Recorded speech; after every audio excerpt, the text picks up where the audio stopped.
Well, welcome everyone to our town hall meeting focused on the 2021 AERA virtual annual meeting.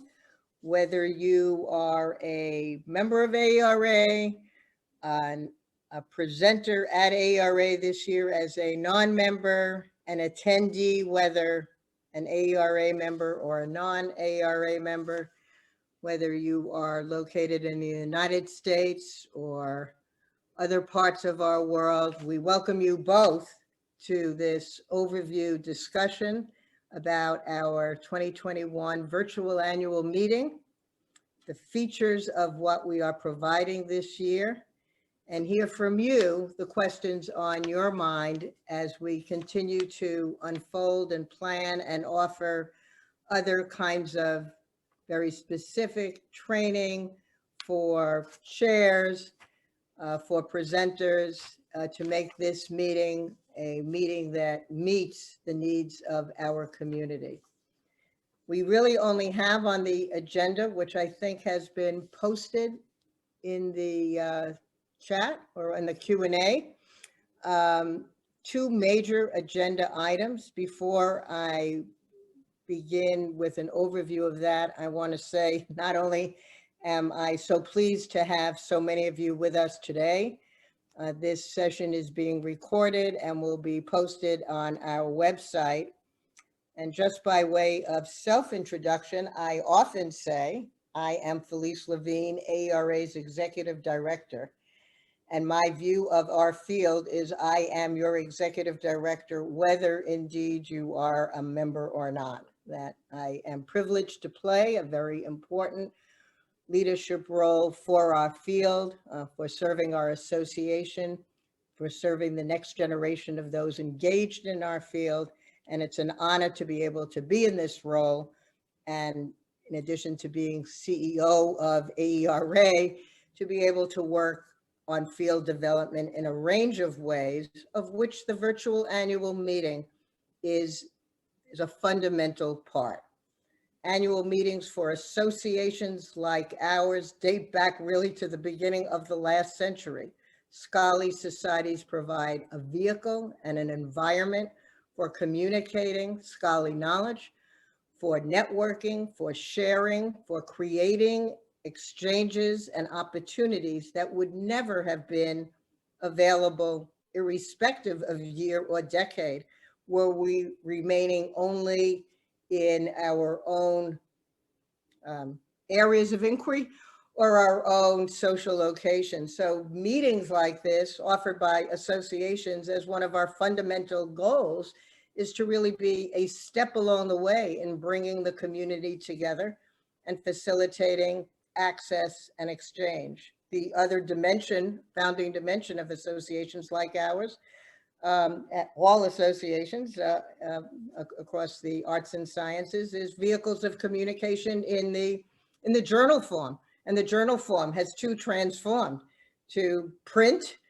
only, to, as we moved to the turn of the century, to online access to print journals.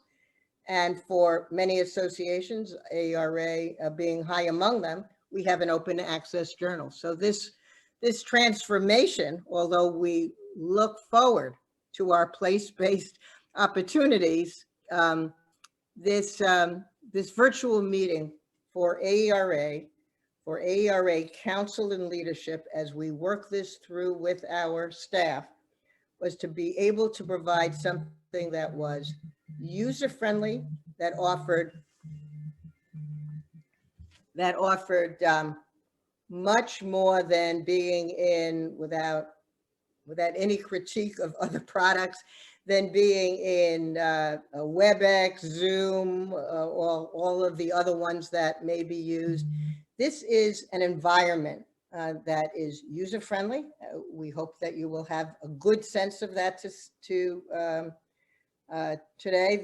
The analog in my mind is much more like you are going to, actually it's going to look like you're going to a convention center or going to an island where you've got full service provided to you, or going to a satellite station. When we try to select from well over 40 that we examined, an environment which is accessible, which is easy to enter, easy to navigate, and easy to present. No savings of URLs to get to sessions.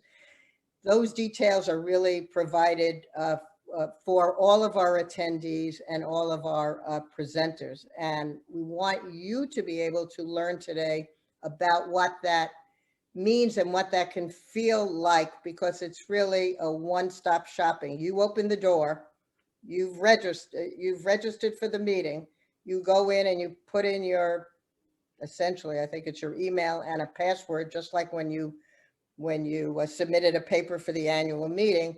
Once you've registered, you go in and you can navigate getting anywhere in a user-friendly way, including developing your own schedule. So you're going to hear about those features today, or see, read the closed captioning. I want to emphasize that we have our ASL provided, as we do for all of our meetings, and you see Michelle Helverson on our screen. Wendy will be joining as they trade off, and that we also have live closed captioning. And I think those of you, I shouldn't be demonstrating it, but if you toggle to the left and you see live transcript, you will be able to, or read live transcript, you will be able to experience that today. I suppose we've put in an opportunity for general questions at this point. I think you will be learning a lot in these two segments where we've dedicated time to present the platform, to be able to illustrate what it will mean to be on this island or in this dedicated convention building together.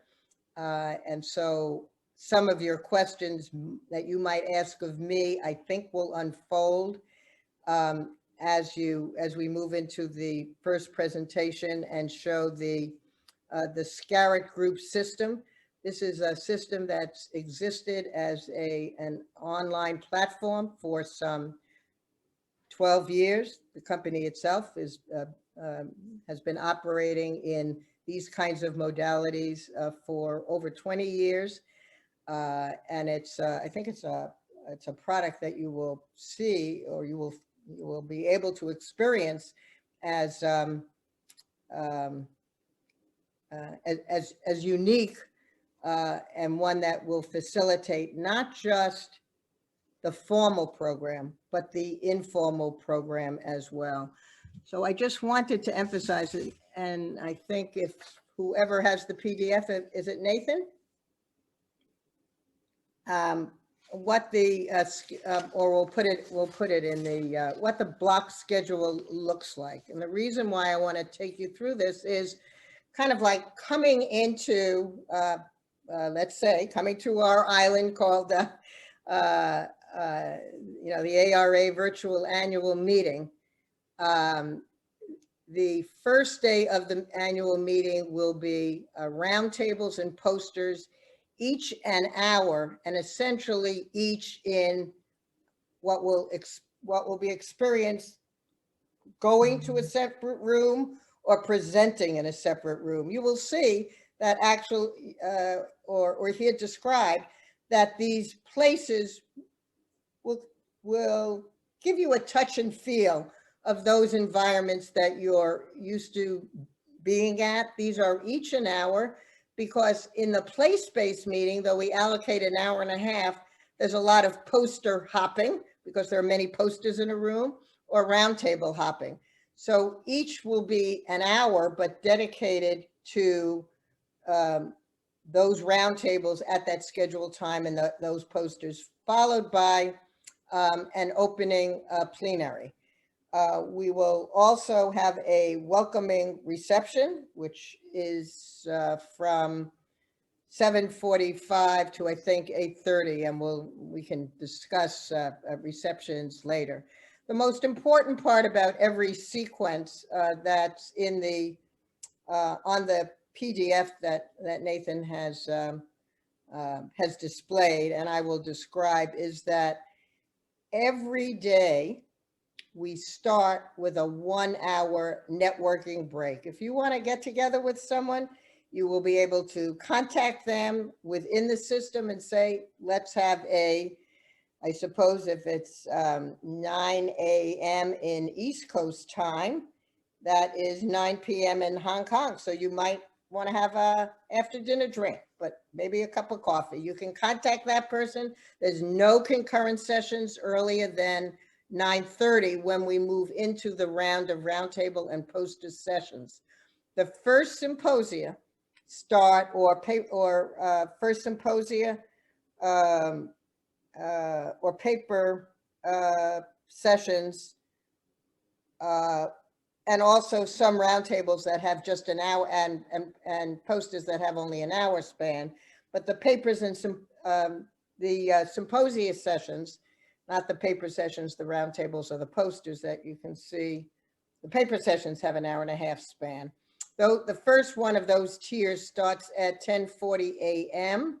and goes to 12:10. Then we have a span that's only an hour for what we're calling invited speaker sessions, but those tend to be either invited speakers, for example, the Wallace lecture, but there are quite a number of concurrents. But typically those talks, even in place-based, use less than an hour and a half, and to really create networking and free space within the annual meeting, those invited speaker sessions, or sometimes great debates or a town hall meeting, or this year, the presidential address, which will be on the 5th day of the annual meeting, will be in that hour span. That will be followed by a break, and you will see the social networking location. There will be opportunities to network informally on topical topics, and also some open rooms where you can, just as someone who just wants to meet up and talk with or communicate with new attendees, that provides an opportunity for doing so. That reproduces itself with another half-hour break. Of course, that's the time that I suppose, if for those who want to just have some downtime, that's the time that you can go. Of course, you can network at any point in time, but there's no formal sessions at that time. So we built in essentially a morning opening free time, an hour time that will have some opportunities for people who want to gather around a topic. Navigating the job market as an early career person in COVID-19 could be an illustration of a table time. Individuals can set up their own meetups, and you'll see how to do that. That essentially replicates itself for Friday, Saturday, Sunday, and Monday. The only difference in Monday from the other days is that all business meetings are on, and receptions of SIGs and divisions and affiliated groups, those are all scheduled for the 9th, 10th, and 11th. Now, those of you who have gone into all academic, I am and have looked for when your session is, or have looked to see when other things are happening. Those are all, you've already seen that in, or I should say, view that, or in the all academic schedule as you've, or in our schedule that's in all academic that has been open now for almost 2 weeks. This gives you a little bit of a facts at a glance, and what you wouldn't see in the all academic is how much time we have dedicated within the program to provide within your coming into this convening center, or AERA's virtual island for the meeting, that this includes lots of time for informal networking and some formal and structured opportunities as well. So with that, let me just say, Tony, I guess I will say one other thing. We've asked that everyone use the Q&A throughout. We have staff looking at the Q&A that will consolidate and bring the issues you raised, what you've entered in the Q&A. Tony will be raising those intermittently at each of the presentations. So we urge you to use the Q&A. The chat is not, I suppose, is not open. What we wanted to do is focus on monitoring this one modality. The chat, for a variety of reasons we've recently become more familiar with, has some downside issues with respect to accessibility. So we're using the Q&A, but if there's something you feel you want to raise more generally, it doesn't have to be framed as a question, and anyone else will be able to read it at that time. Tony, are there some general questions before we turn it over to our SCARET colleagues to go through the site? Yes, so there are a few questions about who will be required to use the interactive presentation gallery. Yeah, so let me address that, since some of you are more familiar with the interaction presentation gallery. It is a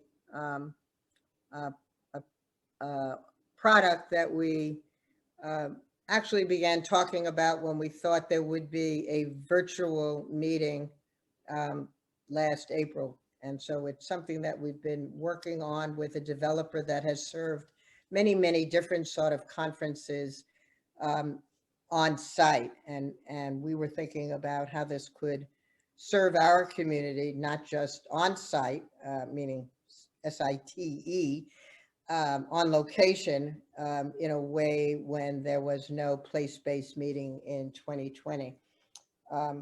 Our leadership, as well as staff, could see, understood the many possibilities of this. I will say, in the presentation mode, there is nothing that limits anyone from, for those who prefer transparencies, you could project a transparency when a presenter is sharing screen, or you can project a PowerPoint when you're sharing screen. We are encouraging and only inviting, actually, those who are doing,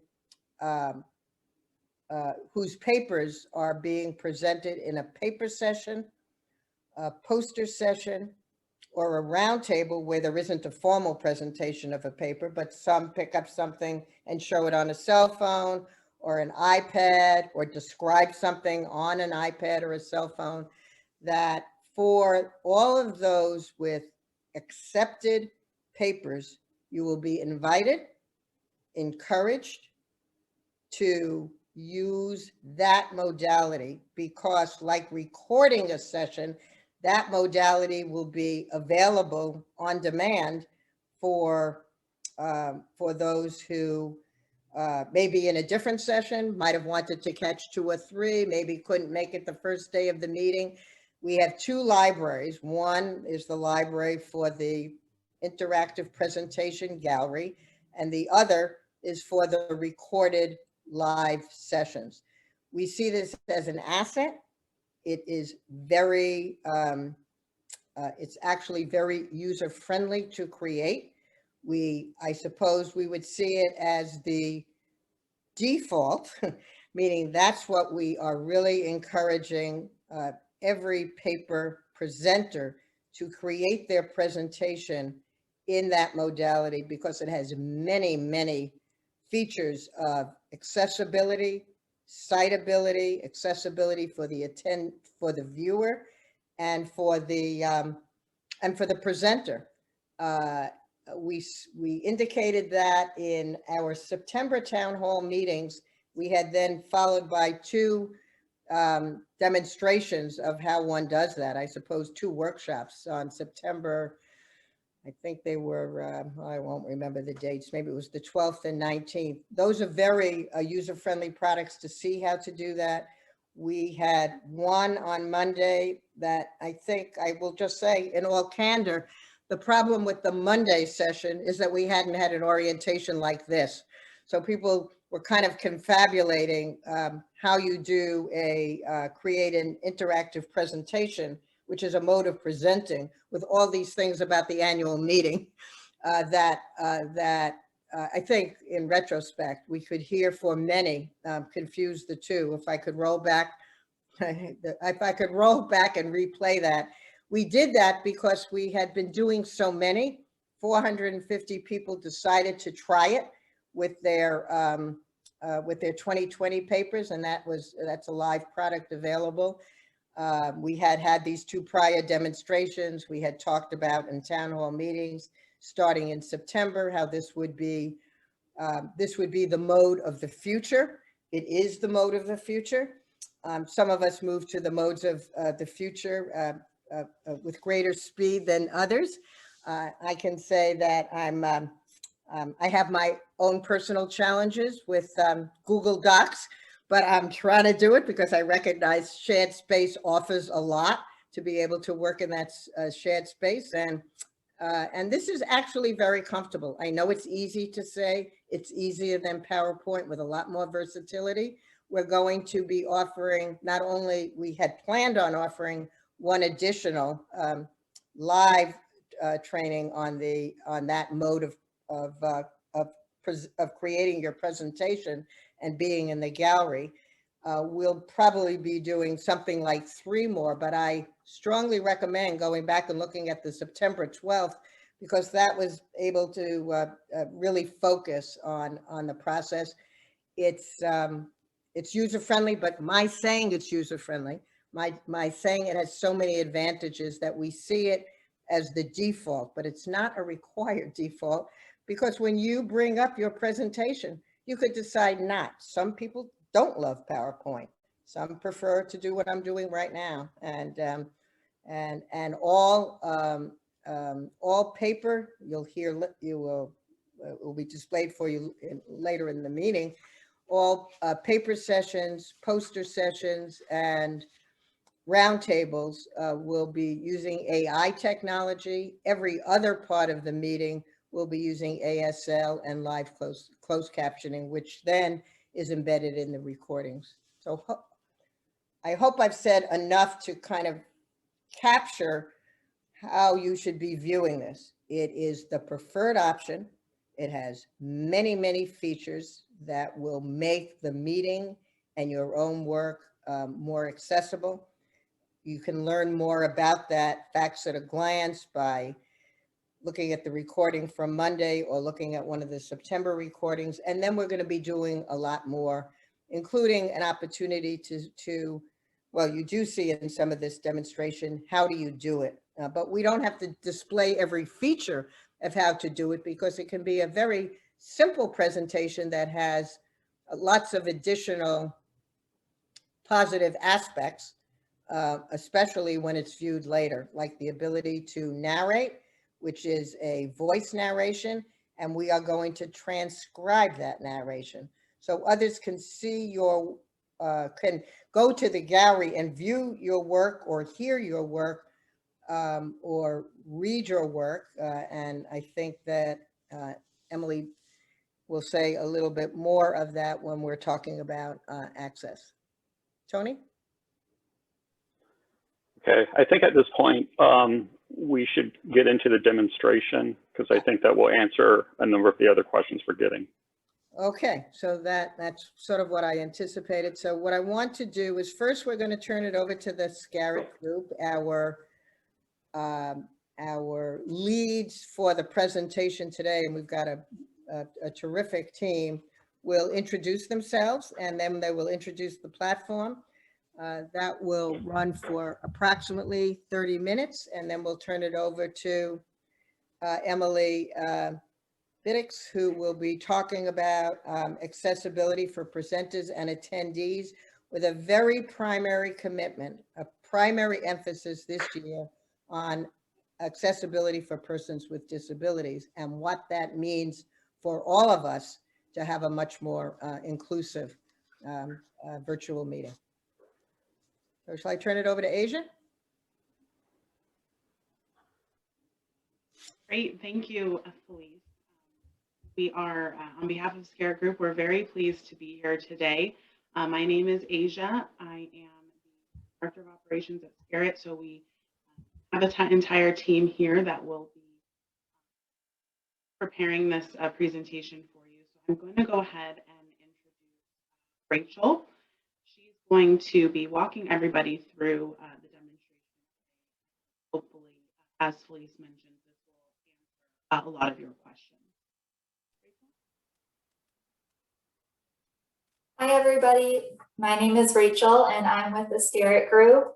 A little bit about myself at the company and a description of me is I'm a project manager with SCARE Group, the meeting planning company, and I'll be on the screen for a bit describing our platform. So a visual of myself is I'm a Caucasian female, late 20s and long brown hair. There's not a lot of color in my window right now because there's not a lot of decorations in my room. So I'm going to start sharing my screen and introduce all of you to our virtual conference center that AERA will be using for the 2021 conference. And I apologize if I start looking away from my screen. I have a few monitors in front of me. So the first thing we would like to recommend to everybody is using Google Chrome for your web browser when you attend this conference. It is the best supported browser. You will be emailed your login credentials, so when you receive those, you will be able to have access. In the meantime, I will show you what it looks like. So the screen that is up now is our login page. There's a spot right in the middle of the screen for you to type in your email and password, and there's a couple banners on either side that will be filled with sponsorships. Just a note before we dive in, this platform is still a little bit under construction, so some of the graphics may appear to be a little incomplete, and we may not have visuals for everything, but we will speak to it as best as we can. Moving forward, we will click to log in, and now we're on a landing page. The landing page looks like a few different tiles with different titles on them. Of course, they don't have anything in them quite yet, but this is where you'll find a lot of helpful information regarding the conference and the AERA organization. The bottom middle tile says click to enter, and that is going to take you into the lobby. The lobby of the virtual conference center looks the same as the lobby of a hotel, and that's intentional. And there's a few banners going down the left-hand side for sponsorship opportunities. There's one hanging from the ceiling that will be welcoming all of you, and there's a couple more down the right-hand side, again, for some sponsorships. So we're going to dive into just a few features we'd like to highlight today. There just simply isn't enough time to dive into all of it, but we'll try to hit as many points as we can. Starting with the top toolbar, the top of the screen has a few different tabs from left to right. They read today's events, upcoming events, on demand, announcements, and teleport. So we'll explain what some of those do. The first one, today's events, is going to list all the live sessions that you can attend that day of the conference. There will be a blue play button icon to the left of each title, and that will take you into the actual live session. If you click over to upcoming events, this will list all the events taking place on the days after. So if it's the first day of the conference, it'll have all the sessions for the next few days. These sessions are going to have an icon next to them that says add. And if you add a session, it will be populated into the tab that says my schedule. So Felice mentioned you'll be able to build your own schedule.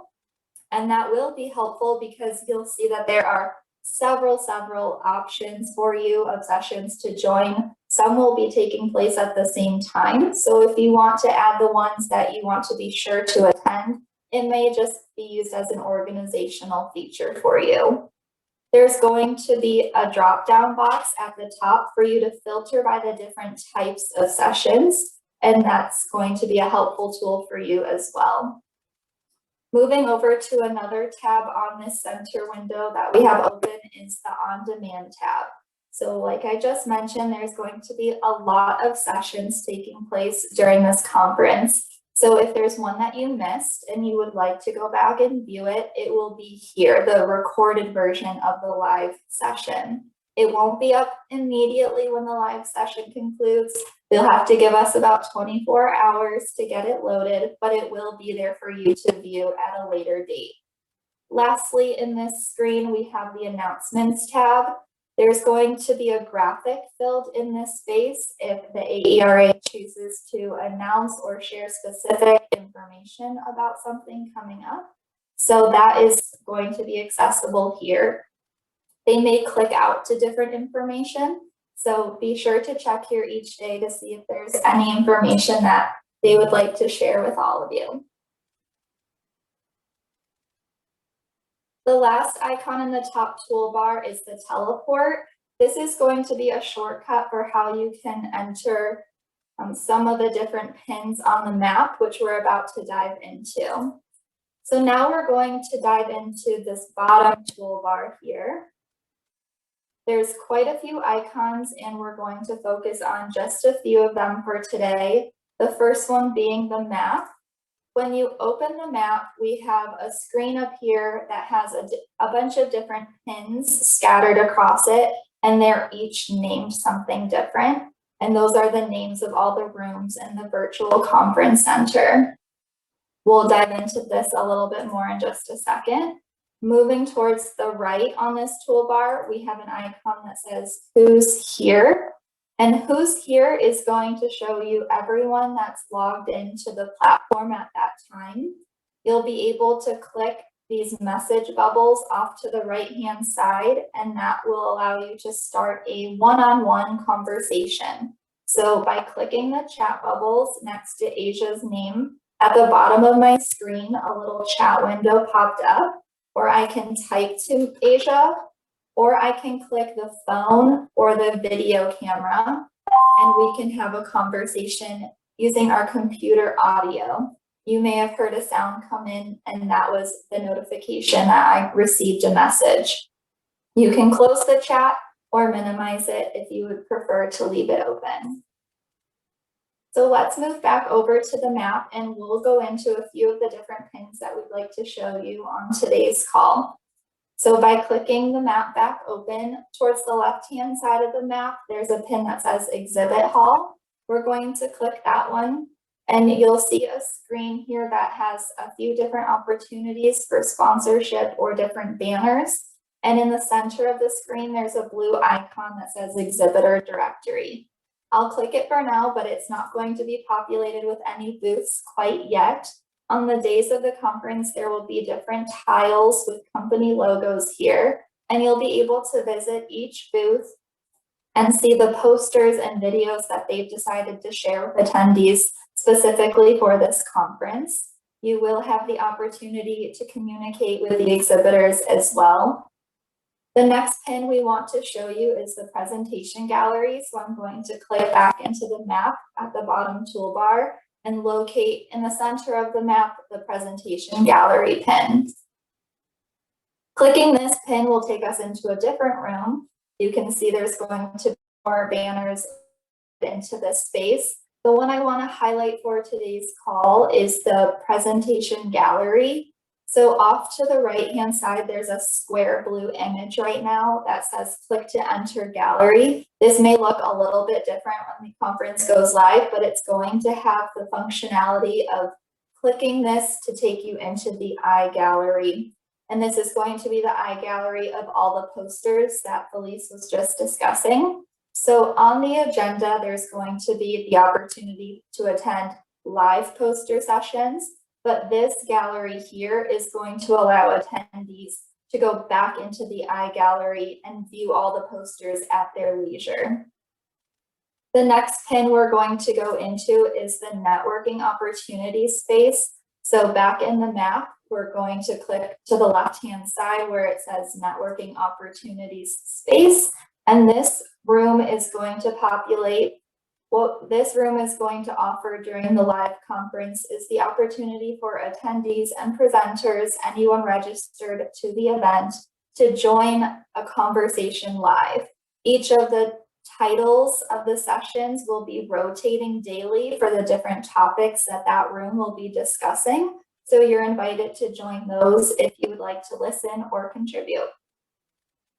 The last pin we're going to review today is the help desk and AERA HQ. This pin is over on the right-hand side of the map. And this room has a couple front desk looking images here. There's some hanging banners and it's a more formal space with a hanging chandelier. But each of the two banners, the AERA HQ and the help desk, are going to allow you to go in and ask any questions to the AERA staff that will be representing the conference that day. To do so, you'll be able to either click on the help desk banner, which is towards the bottom of the screen, or you can simply click the chat icon that's at the bottom of the toolbar. Every single pin on the map is going to have this top and bottom toolbar. So if you ever need to open up the group chat for the room that you're in, simply click the chat icon whenever you need to start talking to anyone in a public group space. So now that we've discussed a few of the pins on the map and the different features of the center, we're going to take you into more of a live session space.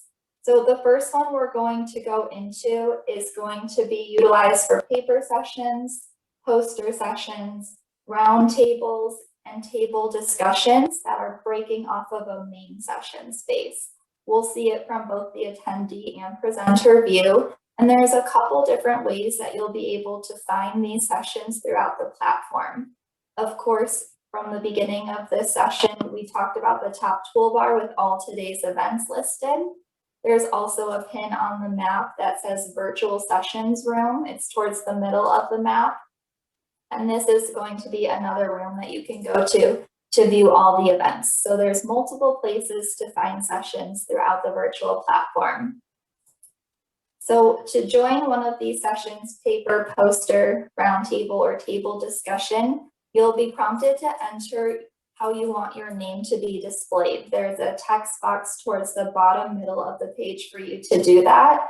And you'll also be able to turn on your microphone and camera. So I'm going to quickly turn off my video on our Zoom call so I can use it on this screen so you can see me here.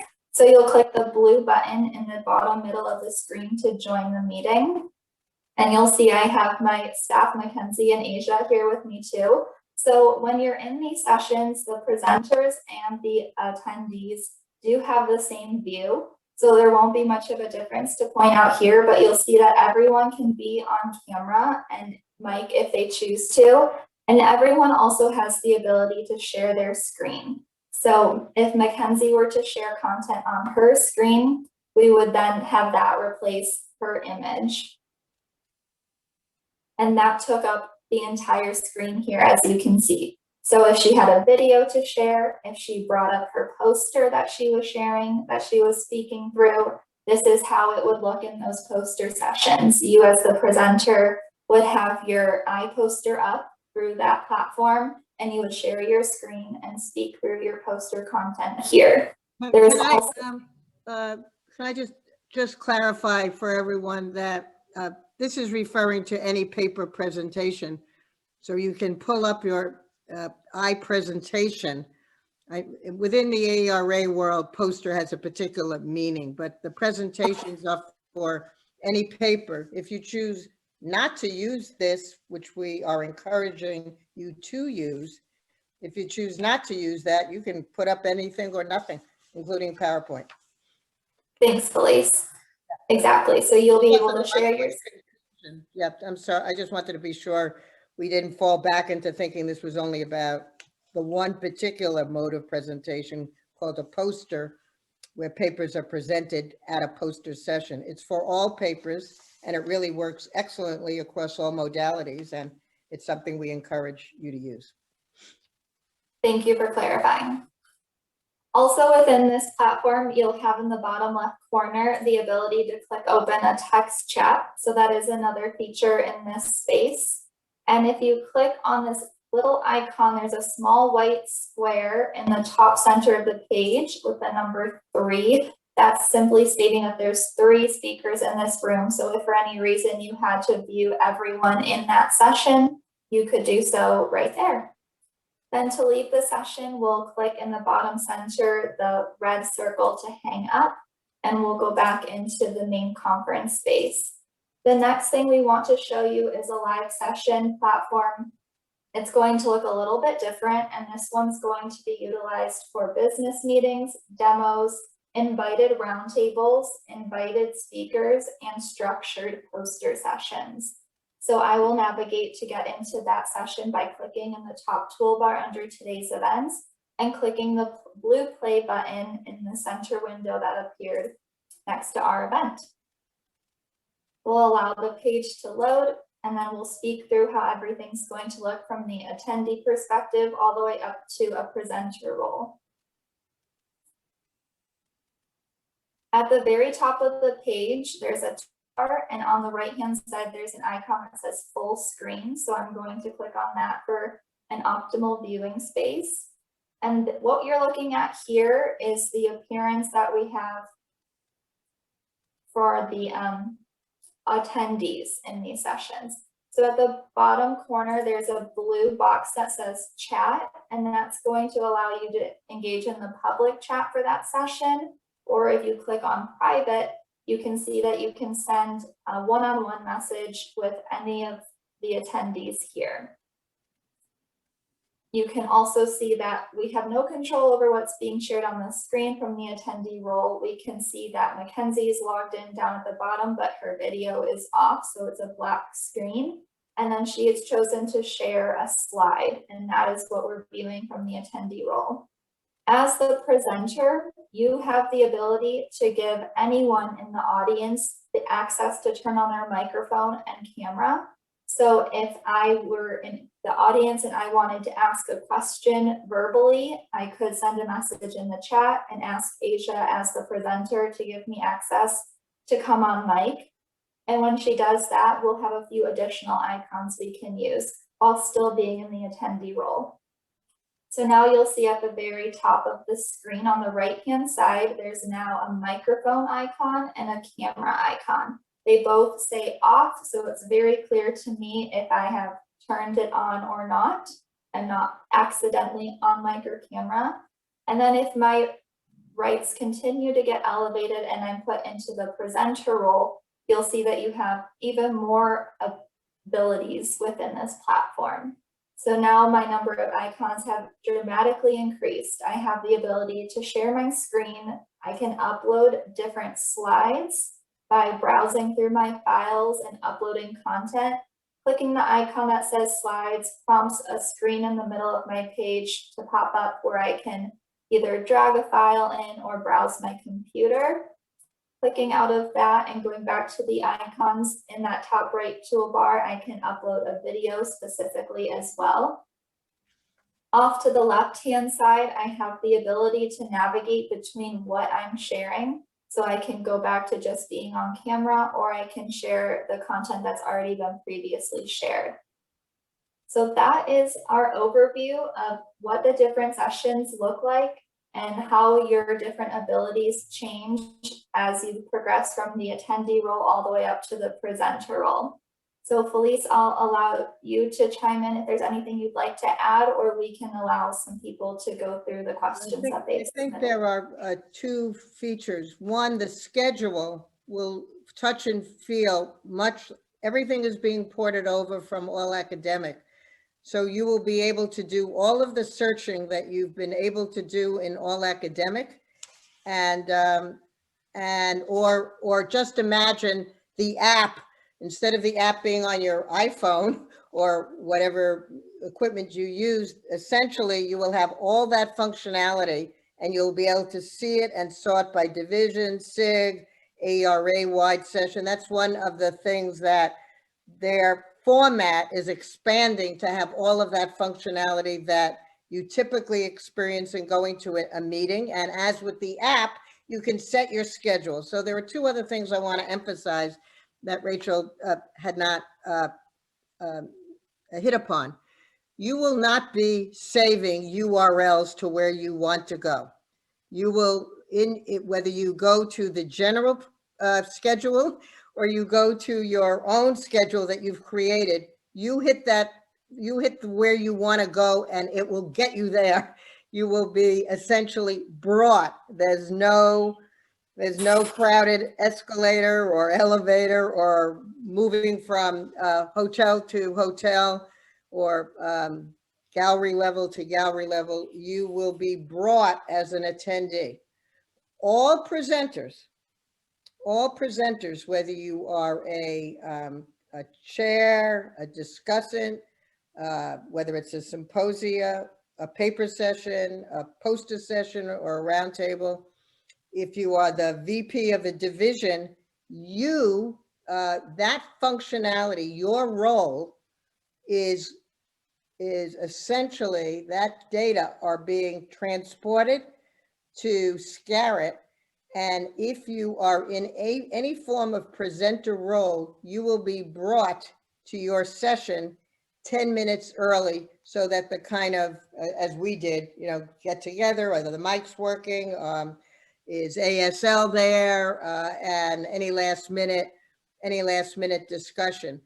For all symposia, our unit leaders, for those who are expecting sessions of any size, they will be identifying a new role, and that's essentially a Q&A. We're not calling it a moderator,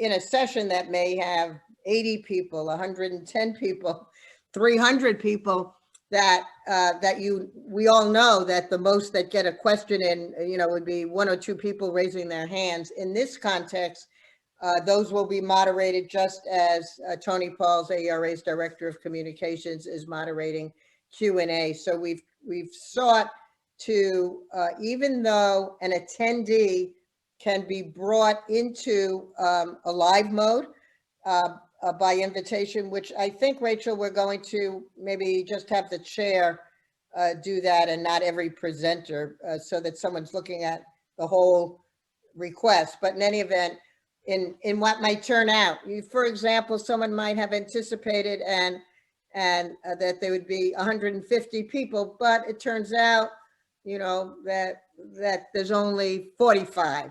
And that can be, then everyone can be brought in live, and that would be almost like going to a, kind of a round table, and respectively people, who've asked to be recognized for a question will. So I think this is a very important functionality difference. Any presenter, as was just emphasized, and I did as well, can bring up and share screen. So I would say, I don't want to use the label of any extant product that some of us may be more familiar with or others of us less, but it has, for many, it will seem like Zoom with those functionalities, and there's a bar on the left that's similar to the bar in Zoom, but it offers so much more. One of the things that you may have noticed is our Scarrett colleagues coming through Zoom, their voice dropped at some time. By being on a stable platform without the software on each of your desks, we're also offering an environment that is far less glitchy and gets everybody to where they want to go. So I just wanted to emphasize those. It's hard to toot your own horn, but really things that are very, very attractive about being in a secure and integrated environment. So were you going to open it up for questions at this point? Yes, we will accept questions at this time, Felice. Tony, what are you seeing? So several people are asking whether they are able to present PowerPoint slides during their presentations, or whether they have to use the iPoster platform for that. I think that was a question I answered initially. we have dedicated sessions. We urge everyone to experience how user-friendly it is to make this required would only produce a boomerang effect, surely not intended. To offer you more is not to create, I'll say, inhibition, anxiety, or lack of preference. We want you to ideally look at it, but what I just said is you can share everything on your screen. You will not be monitored as to whether you've chosen this opportunity. We encourage you to be open-minded about it and see if this works even better for you. Actually, if you've already done your PowerPoint by some, you can locate your PowerPoint within the interactive presentation. Far many probably haven't unless you are really thinking in advance. We know many will be uploading revised editions of their full papers. But when you are presenting, whether, even if you did an iPoster, if you decided to present something else, you can pull that up if you only want to do 1 or 2 slides and you prefer the PowerPoint mode. The coin, I guess I would say, the functionality is your oyster. AERA does not have any gatekeeper when you share screen any more than that you've seen today.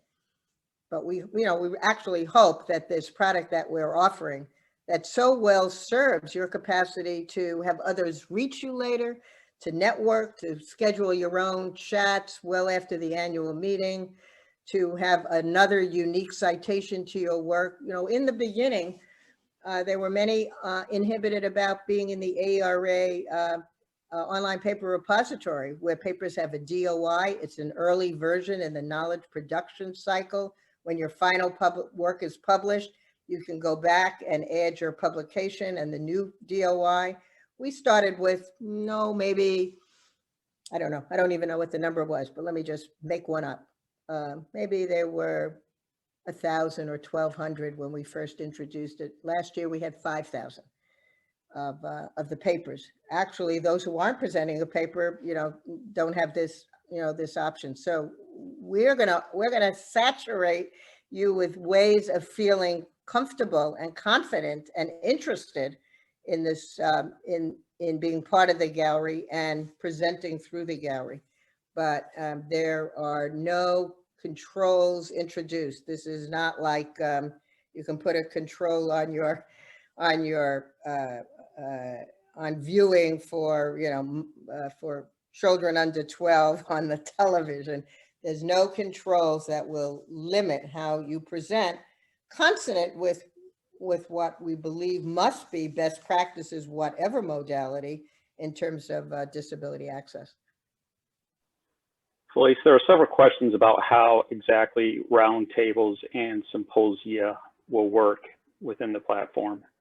Okay, well, could you just show, can we view the roundtable, just the touch and feel of what one will see, but or hear or have described the roundtable room. So if you arrive early, you're an attendee and you just decided, well, I've social networked enough on my own iPhone, or I shouldn't say iPhone, in the system. And I've been in the networking gallery, or maybe I've, dropped off and have just come back on, and you're 10 minutes early for a round table. It's going to seem to be a round table. It's going to look like what you're going to, which in words, it will look like a round table, a kind of conference table. Of course, we have banquet tables in round table rooms, and it has chairs around it. And 10 minutes before, whether it's the chair of the round table or the 3 to 5 conversation paper givers at a round table, they will be brought to the table 10 minutes before the session begins. And they will, am I getting ahead of you? Can you pick that up? So the roundtable view is, as I just described, a roundtable. The presenters will come in. You're not going to be transported. We are not having,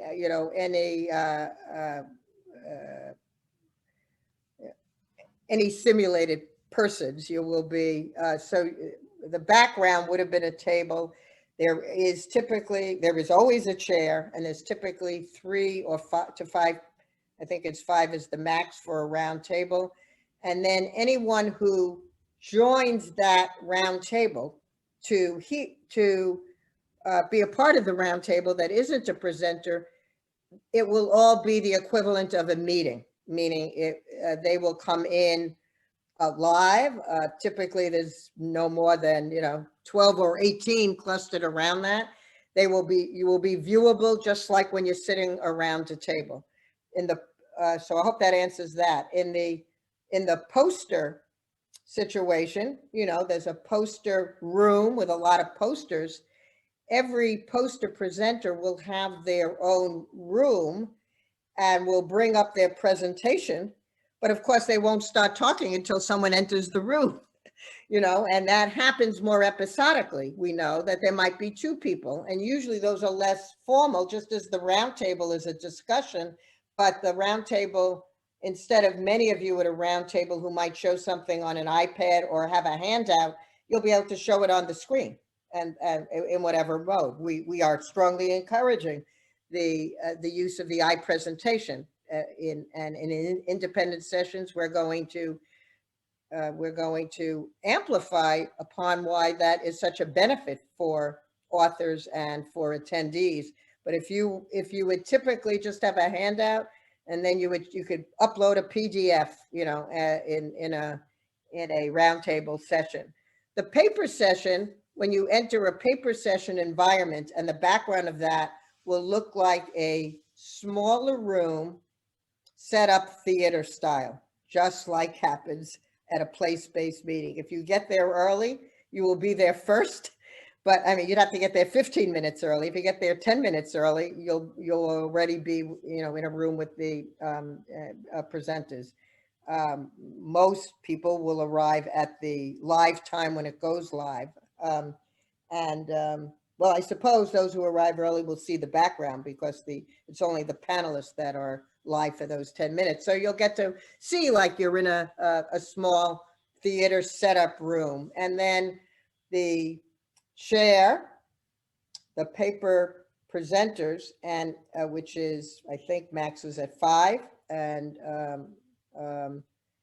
sometimes there's a discussant, as we know, sometimes not. If a discussant works, they will all be presenters. And because those rooms are anticipated to be smaller too in attendance, not because they're not important, but because everyone is going to so many different things, that's why we have the recordings later available, that those will be set up in the meeting mode for sessions that we're defining as under 100, so that the audience has the opportunity, unlike a larger symposium where usually people are called upon if it's maybe up to 150 to ask a question. For the very large sessions that may have, then we'll have the Q&A moderator. Does that help? I hope. Is there a way to walk through briefly what a symposia or roundtable would look like? Yeah, so we can show those backgrounds. I don't know exactly, my Scarrett colleagues, whether you have it in more than the PDF design. I don't know if you have it on the instant yet. And then keep in mind that they have backgrounds that we hope seem familiar and comfortable. But when the screen opens and people are live presenters, it'll be like focusing on the it will be like focusing on the podium and a table. I mean, because that becomes like Zoom, and it's essentially like, I suppose, like Zoom or WebEx. The live presenters are essentially boxes on the screen, just as the presenters are today.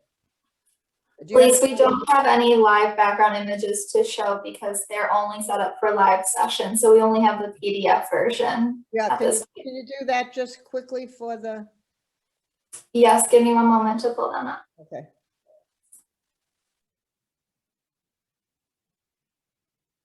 But as we're pulling it up, I want to emphasize what I just, maybe because I'm frequently not at the right place at the right time, because I love communicating with our members and then, oh, I have to get to whatever. And, you know, the X hotel or the different level. If you're presenting, you will not have to, as all of the non-platform products. That's why associations are moving to platform products, because they can offer this one much more than any other, user-friendly and social networking opportunities. So this viewing, this shows you the viewing area of essentially what might be a larger symposia. If you arrive before time, you will kind of experience being in a larger symposia or theater.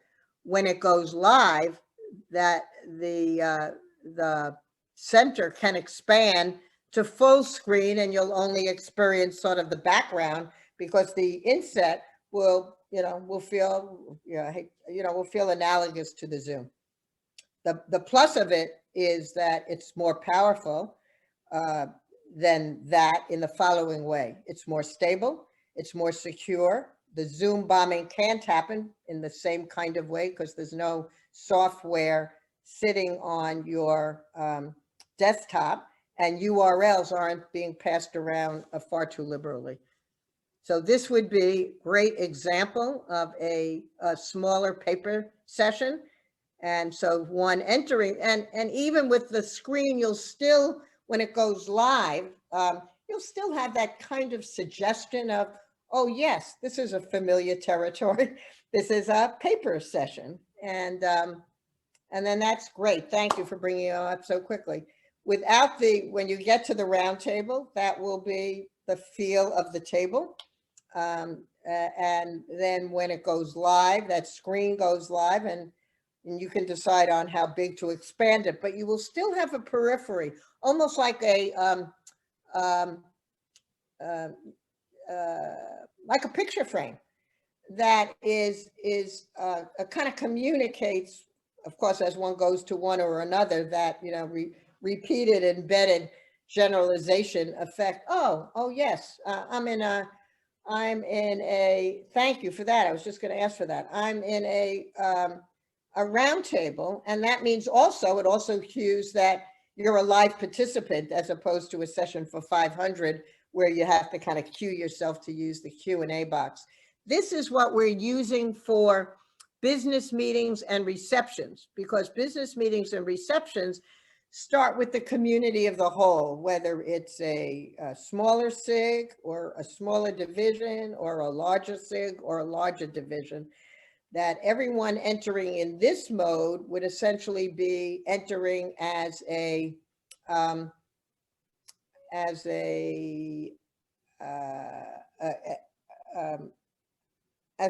the webinar mode, unless they're a panelist like today. If I am the SIG chair, and all speaking roles will be pre-wired, so all those persons were from All Academic, anyone already designated in All Academic or designated in the next little while the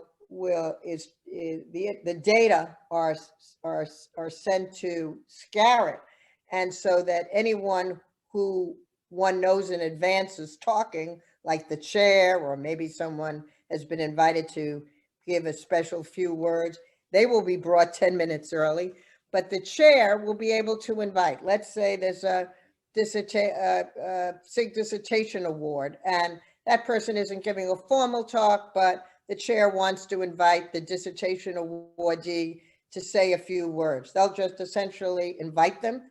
They become panelists. Obviously they need to invite them by name and know they're in the room. If they're not in the room, they can't be invited. They can say a few words. at some point, of course, when you're doing a reception, the nice part is about the social networking and, kind of going to those high boy tables, or you can't be at a high boy table with everyone at the same time, or a banquet table that's typically seats 12 and some other people pick up chairs, but 95 people don't pick up chairs. So at some point, the chair will say, now we'll go to our banquet tables.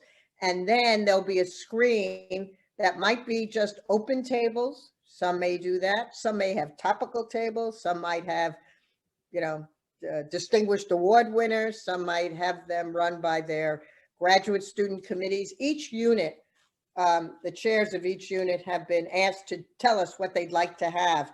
But then there's an opportunity to essentially have table space, and the attendee can, I don't want to say bounce around, but just like we all do, move from table to table. Oh, okay, I'd like to go to this table, or maybe I'll try an open table, or maybe I want to hang out with the graduate students. We are not imposing what those tables will be labeled, whether they're labeled by topic, whether they're labeled by topic and guest host, whether they're not labeled at all and are just open table. But you will be able, as an attendee of a reception or a business meeting, cum reception, or only a reception, to have a small group time at what is, essentially trying to have attendees feel they can do this social hangout in these sessions. And as I've emphasized, there's lots of other opportunities to do that, including those who want to just not go to sessions for a couple of hours and they just send their own chat, and those are video chats within the system or written chats. You can decide to, say to 3 or 4 persons you went to graduate school with, or prior advisees, I'd love to get together with you at 3 o'clock on Saturday. You send that message out, they accept, and you're on your own, just like going to, I don't want to say going to the bar, since we are a drug-free workplace, but I suppose somewhat like that, meaning you can, so there's a lot of hangout opportunity, social networking opportunity, in addition to the formal sessions. And within a formal session, like a reception, that's built in. There are several questions about roundtables and symposia, and for those types of sessions, how long does each presenter have to present? The hour-and-a-half session is the usual motif, and if it's a symposia, that really vary from one focal presenter and maybe 3 or 4 commentators to speaking to an issue where the design of that might be everybody's going to open with an initial 5 minutes. So there has been no.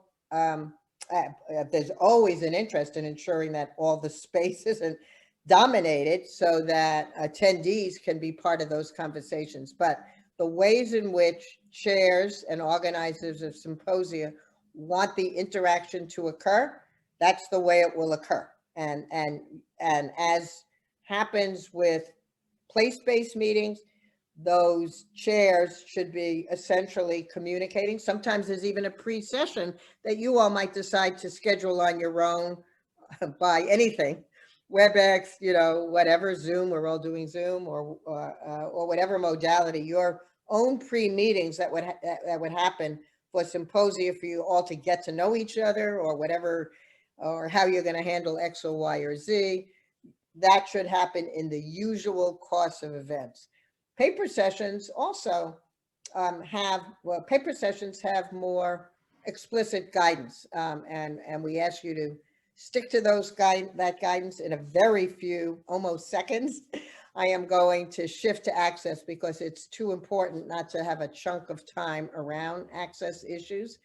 But for a paper session, I think the typical allocation is no more than 10 minutes. It's an hour-and-a-half session. It's the usual guidance that AERA provides. We ask that one thinks about their presentation, which is why we encourage interactive presentation or some other modality, not to just read your paper, which can be, in the paper repository.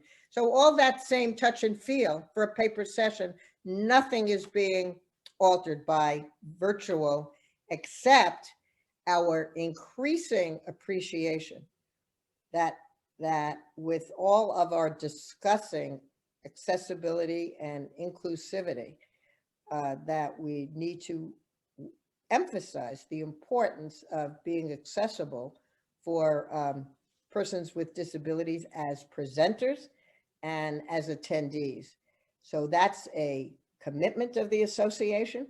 It's been a commitment for many years, but growing as to our appreciation of what that operationally means. And that collective responsibility, it not only means for me as your executive director and staff and council, but for all of us at a meeting who are presenting their work. So I suppose the bottom line that I want you to be your takeaway here is that each modality will feel just like, and that's a wonderful part of this platform, will feel much like what you're used to preparing for. I suppose the only difference would really be a true paper presented as a poster, and you will not be in a crowded room. You will be in, essentially, just envision each of those rooms, each location, you know, let's say it's 6 by 9 feet around your poster. You'll have your own room, and we encourage during the, that's one of the reasons why we have tiers of sessions in the opening of each day, where the 1 hour roundtable and poster do not compete against paper sessions or symposia or anything else. And that's to encourage attendees to go. And we have the first day only paper sessions and roundtables. So the 8th of April is really a roundtable poster fair, and they're all in the hour mode. I think with Felice, this, yeah. Go ahead, Tony. Felice, a few people have asked whether it would be possible to get access to the Scarrett platform ahead of time just to practice with it. And then when they will be able, they also want to know when they will be able to access the iPoster platform to start creating their presentations. Invitations for that, and I reinforce the value of that question. Invitations for that, given it's a Friday, will probably go out Monday, meaning we were scheduled to go out today. So they will go out Monday. And I will say, I'll go this far, which is on the website, and I'm pretty liberal about it. My direct email is flevine@aera.net. I think no one will feel stymied in the studio because there's lots of help and lots of demonstration. But anyone who, and individualized attention for anybody inhibited. But if anybody's feeling that is not working, we're happy to provide further help. The other thing I want to mention is 450 of your colleagues have done it. So kind of see the way it's done. But I know it's hard to look at a finished product and think, well, how will I do that? So those invitations will go out. The platform will open for a couple of important functions. One, you're going to create kind of your information from registration will allow you to create your own contact. And so you can add keywords. If you didn't put your preferred pronoun in, you can add that. You can, that will give you the capacity to reach out to others and others to reach out to you. If you prefer not to be contacted through your essentially a kind of a contact card, you can decide to go private. Of course, you can have any private sessions that you might like.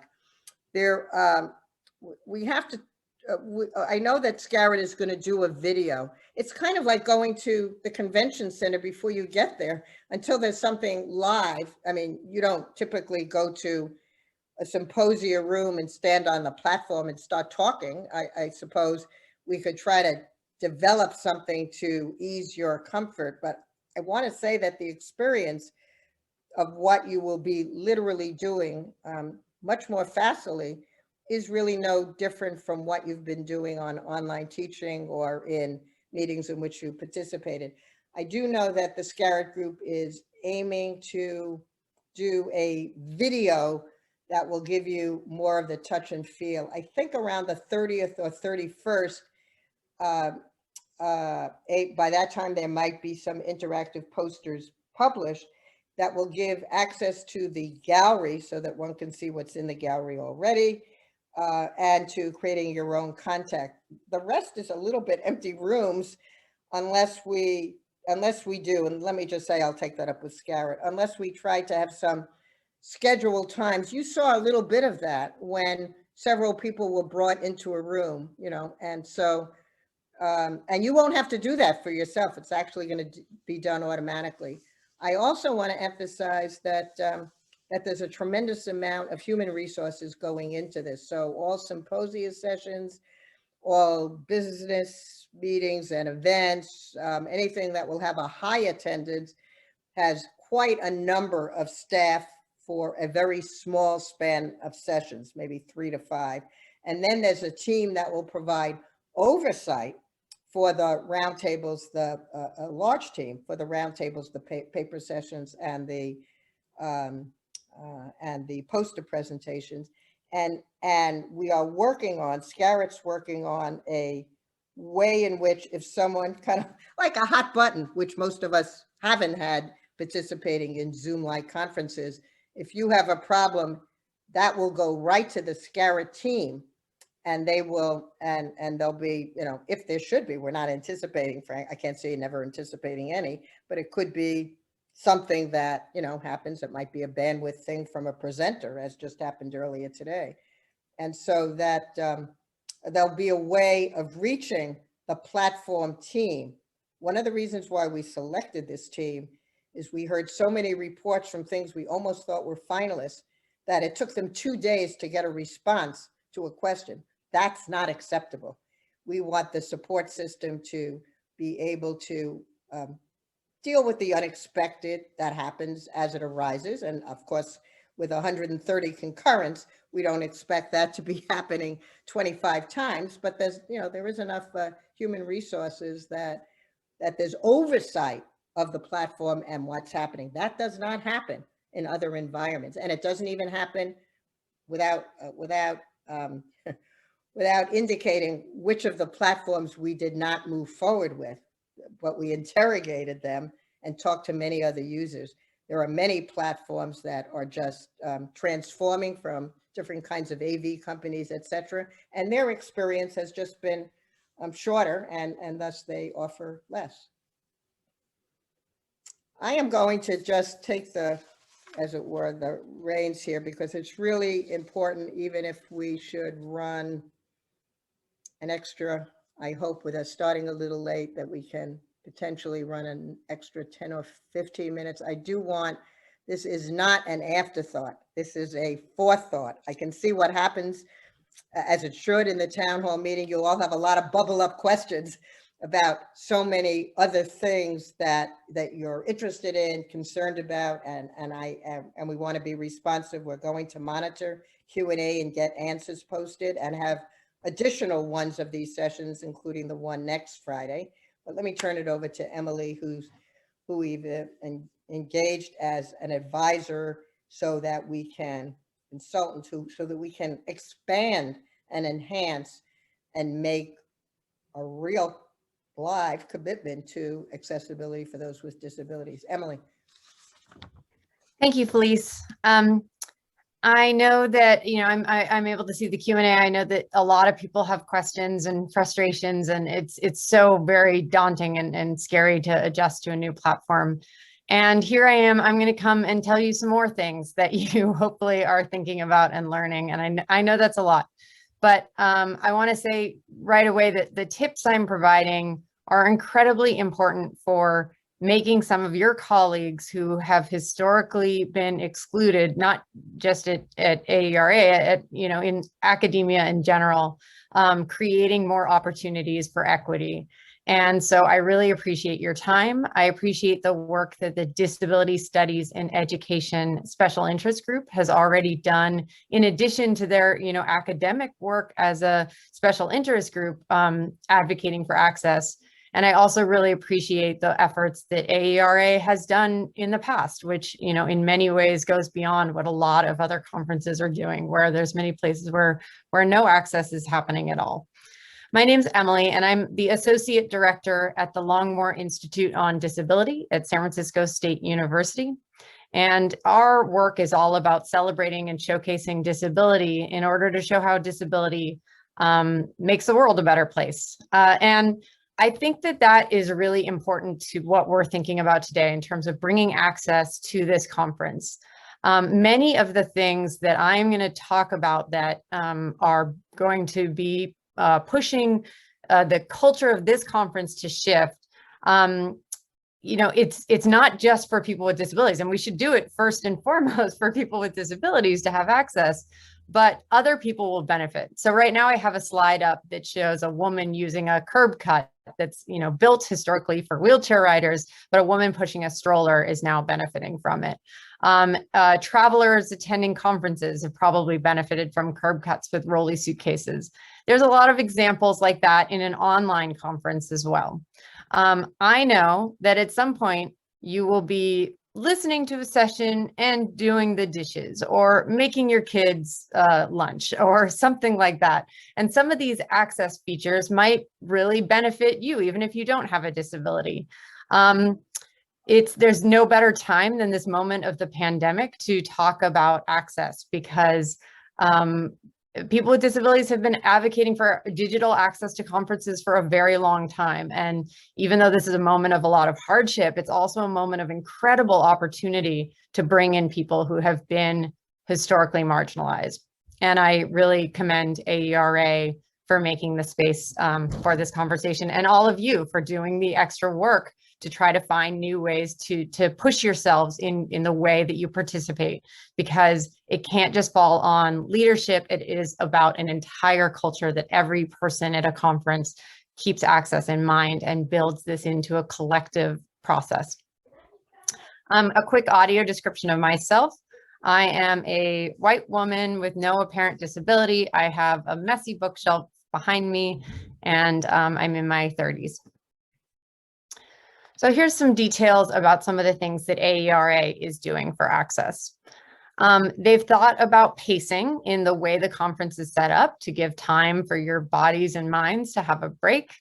And also, it's a wonderful thing with online access, which a lot of the things that previously have created barriers for people, we don't have to think about. You find the best chair in your house, wear the clothing that's most comfortable for you.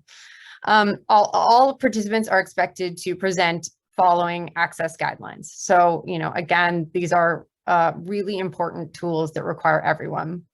The platform itself is screen reader accessible. ASL interpreters will be easily viewable in all of the rooms, and there will be ASL and live captioning at all plenaries, symposia, lectures, and business meetings and receptions.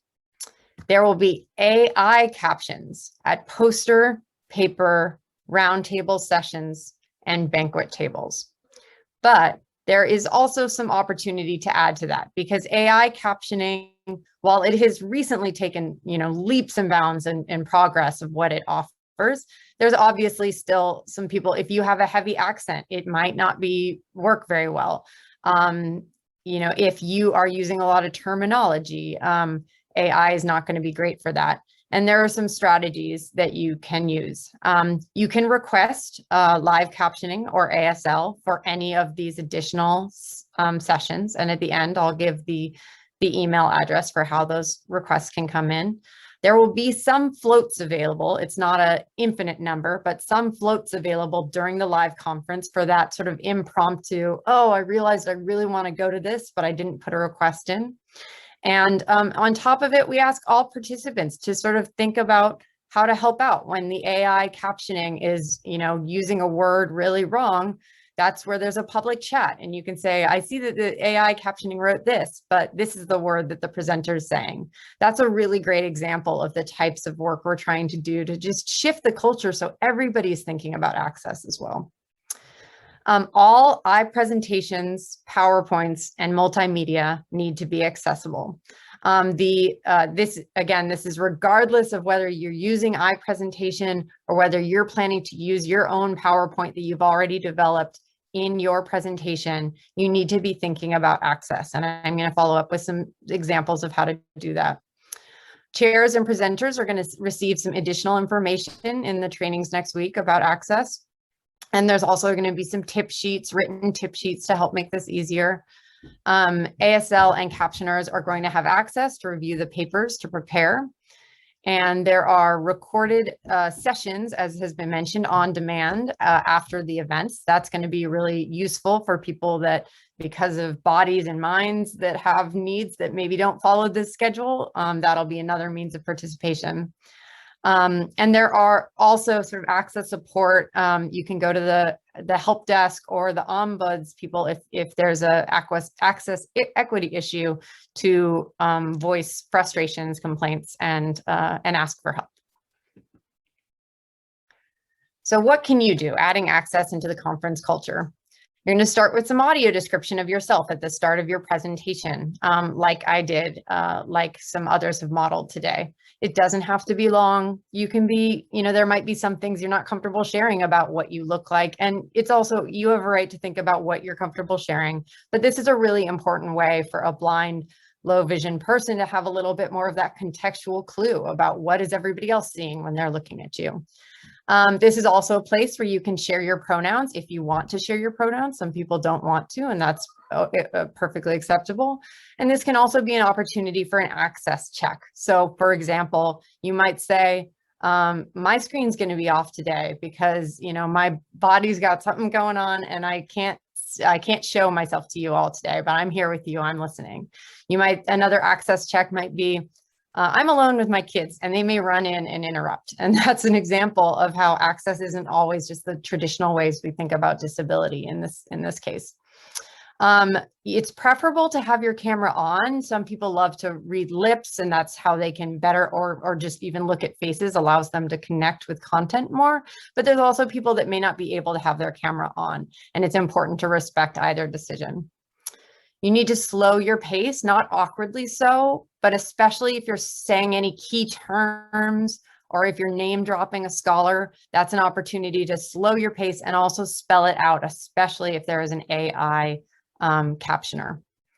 And then avoiding ableist language, things like saying so-and-so is blind to the fact. Well, that immediately equates blindness with ignorance. And these little tiny things that we build in are part of what makes this culture less inclusive and is worth thinking about. In terms of if you use person first language, people with disabilities or disabled people, that's a choice that's up to you. It's an interesting topic in the field of disability activism that is worth exploring, but there's no mandated sort of recommendation there.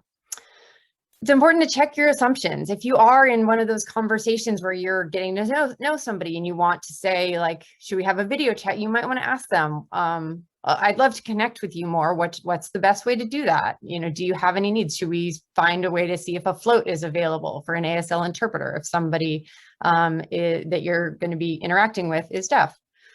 I mentioned earlier, don't pressure someone to turn on video, and challenge your assumptions about normative time. One of the main ways that this comes up is for chairs to sort of say, any questions? No, okay, moving on. And that doesn't acknowledge that if a deaf person has a question, they need to relay that question to the sign language interpreter before it gets voiced. So it's just an example of like trying to be comfortable with slowing time wherever possible to allow for more participation. So another way, especially with more interactive sessions where you have a lot of different people are going to be kind of in conversation with each other, that can make it really hard for certain people to figure out to jump in. So when you're done making your statement, you can just end by saying check, and that lets people know that it's a good opportunity to jump in. That's also really useful for sign language interpreters who are often switching off to know, okay, that person's done talking. That's a good switch off moment. You're also going to want to audio describe your presentations. You're giving access to blind, vision impaired people or other people who walked away from their computers but are still listening, all the same information that everybody else has. So for example, I now have a sort of funny meme up on the slide. And here's an example of what basic audio description that's not very useful, not very good would do. Text reads, me looking at the F my kid got for the math homework I solved, a picture of 2 monkeys. And here's an example of better audio description. Sitting near its offspring, an adult baboon clutches a paper, deeply focused on it. The baby looks off in the distance. Text reads, me looking at the F my kid got for the math homework I solved. So if you're giving these sorts of descriptions of images, you can weave them into your presentation. It doesn't have to be this thing that you sort of spell out. It ends up benefiting lots of folks too, because often, like I'm sure a lot of people relate to a visual is up on the slide and it's a table or a graph that has a lot of visual data and you just can't take it all in that fast while you're also listening to somebody talk. So it gives an opportunity to also ask the presenter to have to say, well, what is being shown here and what matters? So you don't have to describe every single detail. I didn't mention that there's leaves in the back of this background with baboons because they're not relevant to the joke. So you really just choose what are the best details that give somebody the same impact. And just be careful of like, you know, a lot of people love to put GIFs and images and things on the slide that, you know, are sort of like a joke. And then everybody laughs. And then the blind person in the room is whispering, hopefully if they, you know, have a friend nearby, they're saying, what's everybody laughing at? Instead, you want to just weave these details into your presentation. So now I have a slide up. It has an image that has a monkey sitting next to a baboon sitting next to a younger baboon, and it says this text. If you have multimedia, that's going to be, you know, more challenging for that audio description. You have 2 options. If you're tech savvy, you can build it directly into the film. There's lots of examples on audio description if you look on YouTube for it. Actually, Pixar films have some of the best audio description. Or you can do a pre-show. Before you start your clip, you can say, I'm going to show a brief 3-minute clip. Most of the footage is B-roll that's in the background of the classrooms moving through the school. And then there's lots of talking heads of the speakers that we'll hear from. That just gives a little bit more richness so that the blind person gets access to the same information everybody else has. Don't forget to plan for audio description in your timing as you are giving these, you know, if you have a slide that's tons of images and images and images, and then you don't think about it, it can make your presentation run a little longer to have to do that. So think about it from the very start. What are the images that are worth using and what are, you know, not really worth it? Add captions to multimedia. I have a really great link up that maybe somebody can post in the chat as well. It's washington.edu/accessibility/videos/. And they provide all sorts of tips on all the different places where your video might exist, where you can add that captioning in before the event. And then avoid jargon, use simple language. I have a meme that is from the film Office Space. It's got a very corporate looking setting and a corporate looking boss with some suspenders and a very loud tie. And it says, if you could unpack that, that'd be great.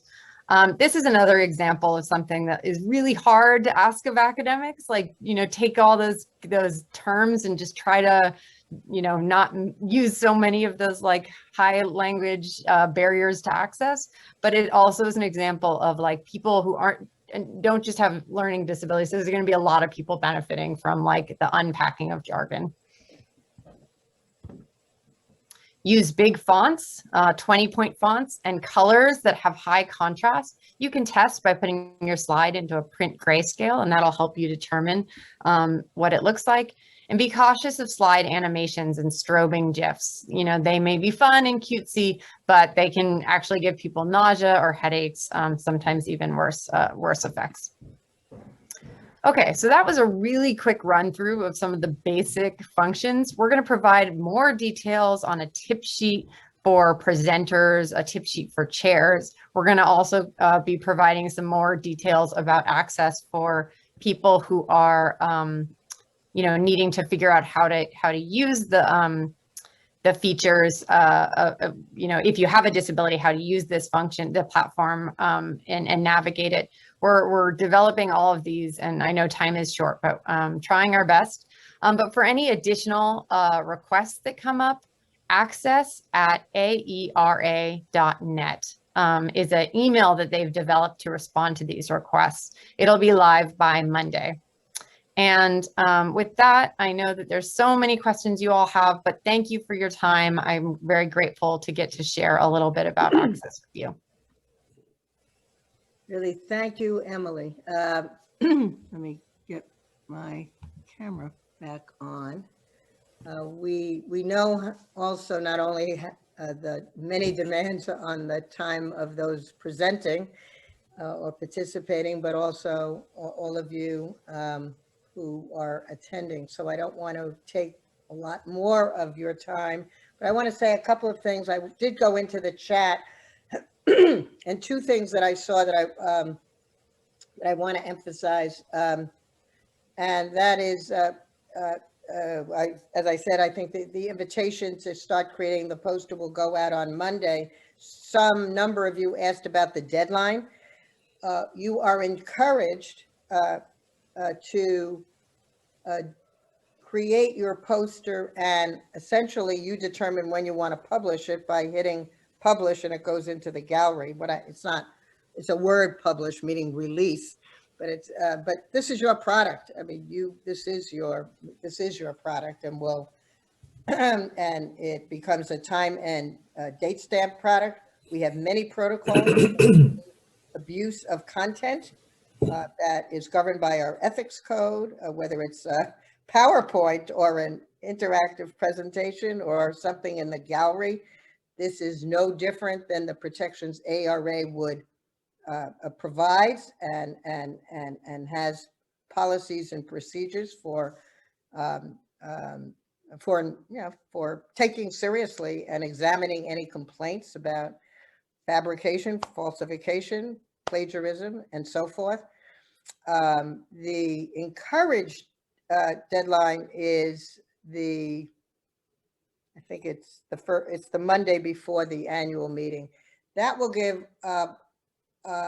the platform an opportunity to just review everything and make sure that that it's uploaded and accessible. But it's an instant, I'm going to say it's an instant publish.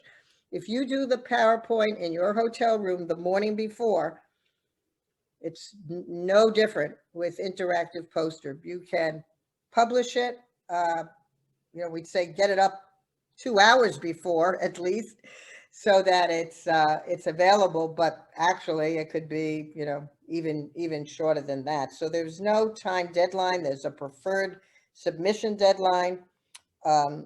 And once you publish, you can also go back and make a change. If you saw spelled a co-author's name wrong, you can go back into the gallery, correct it, and then it republishes, which is far sort of simpler than, even something like PowerPoint, where if you've already shared it beyond yourself, then it's, then it's version 1, version 2, version 3. There was some set of, so there is no, the paper upload now, I want to make sure I have the right deadline, but your final opportunity to upload your revised paper is either March 25th or 26th. It's posted. And Nathan, is it 25th or 26th? Whatever is in the system at that point, for some units, actually the first submission is the final submission.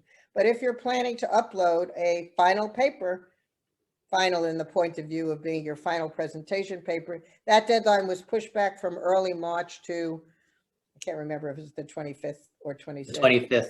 25th. But that isn't a deadline for your presentation any more than it would have been for your PowerPoint. You can do that at your leisure. We've had any number reporting it's kind of like a 15-20 minute enterprise of the 450 people who did it. So it's versatile, but not formidable. I did want to say something about roundtables that I spotted, because there's kind of mutual sharing about what roundtables are. And I think there's some who remember the roundtables in years gone by, and years gone by was before 2010. Years gone by was when one person's paper was accepted for presentation at a roundtable. And I, as a new executive director, walked into the room, and there were many tables with the paper presenters sitting all by themselves at a table. No one had come up to them, and there was no interaction unless someone attended, without the buzz of posters where people are kind of walking or navigating around the room. Here, these in virtual space, these are all rooms, but a round table, which has really virtually nothing to do with the virtual meeting. A roundtable is intended to be a discussion that has been organized with some linkages among those papers, as with paper sessions, that cohere in some way and where you would have common interest. They only have a chair to facilitate discussion. Roundtables are around discussion. People attend, at least the 4 or 5 people who are at a roundtable are there to do so. And as people attend, sometimes quite a number, they'll be in the virtual room. And the ask is really that if you need to get ideas on the table, it should be much more like a lightning talk, kind of like a 3-minute, or what we call after the centennial, an ed talk, that everybody shares some high level points they want to make. It is really not the time to take a table and just go around the room and everybody gets 10 minutes, which is just well be in a paper session. It loses the dynamic for those who come into the room, but that hasn't changed. That was a 2010 reform to create these interactive groups. They seem to be very popular. For those who have indeed given us feedback over many years, these are great, but the sound level is just awful and the readability of content is absent. The virtual meeting provides both readability and not hearing for those who find the hearing difficult, of all of the sound in a ballroom. We've modified that by having more roundtables and less roundtables in a room. But in the virtual space, every roundtable will be in its own room. Every poster will be in its own room. They're concurrent. People can pop between them. But I wanted to emphasize, because I was seeing some discussion, these are all an hour, as our the roundtables and the poster sessions are all an hour. The paper sessions are an hour and a half. That hasn't really changed. I do think the virtual space, amplifying upon what Emily has just said, is an opportunity for us all to learn about and emulate best practices, not as another thing to do, but as what we all have strived to do better and to learn more about. And actually, the separating spaces in the poster sessions roundtables in particular should be, almost on the face of it, a more inviting environment. Tony, maybe I would take maybe 2 or 3 more. The other thing I wanted to say, I think someone said, could we have a roundtable around this session? And I'm not sure if I interpreted it correctly or not, but it had been on my mind to say, and I'm going to look for an opportunity to do so, for that I would schedule. Robert Smith, a director of meetings, had an unanticipated event that he needed to attend for personal reasons, but that we create just a series of, I'll call it the morning coffee or the afternoon get together, and that I try to sprinkle that over the next 2 weeks, not to do a formal presentation, but to entertain these questions that are so rich and important, and would provide some of that one-to-one interaction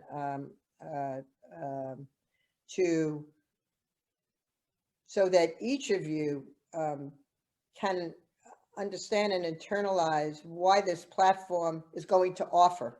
No, as Emily said, there is no perfect model, but this approximates all the things that we are learning about what others would like a virtual annual meeting to be able to provide. So I think talk time may really help the feeling that there's still 300 or so questions not answered, or I only wish I could follow up. And indeed, from the Monday meeting, we had just a small meeting with a couple of persons who are getting awards in their units, and one division VP and one SIG chair. And, my view is anywhere, anytime that we can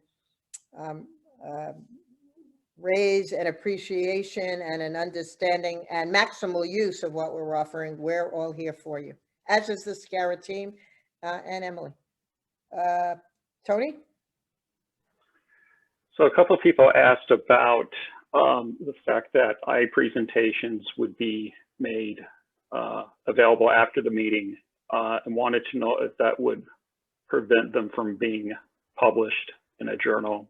No, these are early versions you hold. I want to check on this. AERA does not hold the copyright. These are your early versions. Some of you may remember better than others, but I surely remember. I suppose in this autobiographical mode, I'll say I am over 35 and I am over 55. So in my early career as a researcher, it was incumbent upon me when I was presenting at a meeting to bring 20 copies of my paper that were, I hate to say, sold for about 25 cents. That may be its market value even today. And there was a paper room. And even when I first came to AERA in 2002, there was a paper room, and people would they would bring their papers to the meeting. They essentially donate them to the paper room, and then you'd go around and say, oh, that paper at that session, you pick those up. And that was true of every conference in the arts and sciences in the second half of the 20th century and into the first part of this century. This abuse of others' work, and I suppose the evolution of ethics codes evolved also in the second half of the century. The abuse of others' work, the misappropriation of others' work is taken extraordinarily seriously at AERA. If it's a complaint about someone who then used something that they heard at a meeting or read on a PowerPoint, that is no more or less acceptable than someone misappropriating screenshots of a PowerPoint or the interactive presentation. The annual meeting asset itself, so that people can go to sessions they didn't want to, we actually worked out with SCARA that all registrants for the meeting can go and see the video library for a year until the beginning of the next annual meeting, figuring there might have been something that you might want to remind yourself of, you might want to see something. We envision, however, the interactive presentation gallery to move into, to stay there, but to also be available in public space at the same time that the AERA paper repository is. Many of you know about a paper repository. If you're uploading your paper and didn't check off paper repository for the very same reason, say that you'd like to be in the repository, that is authenticated. It's time and date stamped. There's no fooling around about who has primacy for those ideas. It has a DOI. It remains your product. AERA does not hold the copyright. It is just like a working paper in a working paper series. AERA and other journals publish that work because it is not the final version, just as the interactive presentation isn't the final version. It's an early version of a stream of knowledge production. And I hope that both raises your interest in doing this. the reason why we want to have that product as we do now for the 450 papers is that when you are a part of that gallery, people are going to contact you about your work. You can schedule in your own platforms, video chats or live chats, the narration that Emily will be referring to in more detail in the interactive presentation. You can do we sort of encourage an overall narration that you won't present in your live session, but that when it's in the gallery or later, someone can activate narration at the bottom of the screen, and the platform we are on allows for a voice narration. AERA is investing in transcribing the voice narrations so that they're available to be read or to be heard. We are yet unsure about certain forms of visualization in any platform, even if it were PowerPoint or something else.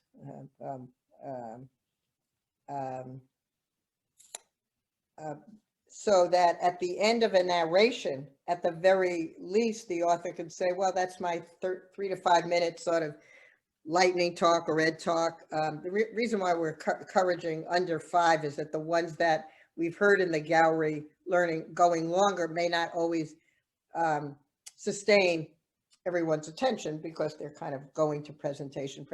But one could say, well, this is my overview of my work and the key findings from this research, or the theoretical issues or methodological significance of, so if it's a theory paper or a methods paper, whatever it is, and that after this overall description, there are a few slides that they're not slides, yeah, there are a few panels, I suppose, that I just would like to describe because they're very heavily visual, and I'd like to put them into words so that those of you who are on that panel can learn about what I will be, what is presented there. So I hope that you can see I'm all into this. As I said, I haven't quite gotten there with Google Docs, and I didn't get all into this because I have any profit sharing here. It's the kind of product we actually wanted to introduce place-based, but the equipment for AERA to have so many monitors to be able to do this, we have to figure it out for 2022. But it's such an asset to our authors. As I said, just as we've migrated from transparencies, or just as we've migrated from print to online journal, journal access. That's tough for a publisher because we have far fewer institutional subscriptions and far less revenue, but it makes knowledge more accessible, and more accessible immediately to many of you at your desks through your universities, and not through a subscription base. Tony? I think it's worth noting, Felice, the training sessions that we have coming up next week. Good. There will be a training session for general attendees on how to use the meeting platform next Monday, beginning at noon Eastern.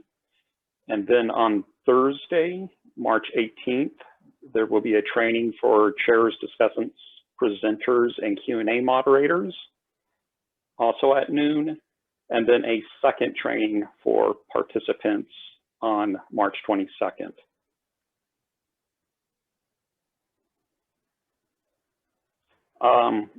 We've covered most of the questions that we have. Okay, well, I suppose I'm going to say I appreciate that really more than a couple of hundred persons have remained with us.